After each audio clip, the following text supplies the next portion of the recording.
un serpent python.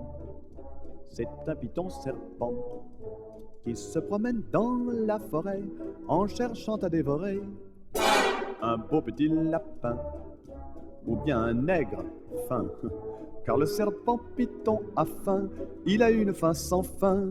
Les bêtes et gens sont partis hier, loués par la métro Goldwyn Mayer, pour figurer dans un film de Tarzan qui doit rapporter beaucoup d'argent.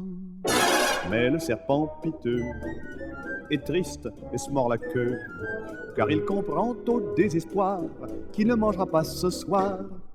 Soudain le bois s'éveille, arrivent des appareils de prise de vue, de prise de son, c'est la scène du grand frisson. On lâche des animaux, des lions et des rhinos, féroces qui ont l'air féroces comme tout, mais sont doux comme des toutous.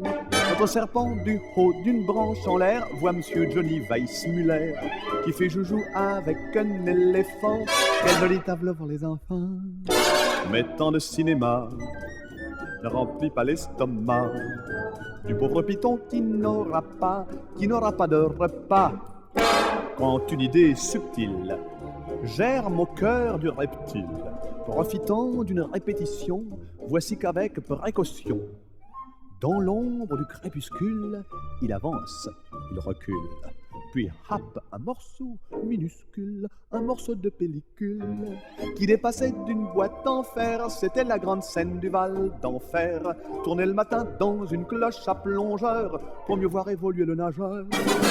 Et comme un spaghetti, le python, un appétit, avale 200 mètres à présent des aventures de Tarzan. Puis il s'en va joyeux, pensant c'est merveilleux. Je vais dormir maintenant 3 semaines, digérer ce film sans peine. Rampant par-ci par-là, il s'enroule, oh là là, autour d'un cocotier géant. Mais soudain s'écrie géant, géant, j'ai envie de vomir, c'est affreux, tu m'as empoisonné. Cinéma, Tarzan n'est pas pour les pauvres pythons, j'allais mal jusqu'au bout des tétons. Et la moralité du python dépité, c'est que parfois trop de ciné-parleurs peut vous donner mal au cœur, ou que les hommes digèrent, dit-on, mieux que les serpents, python.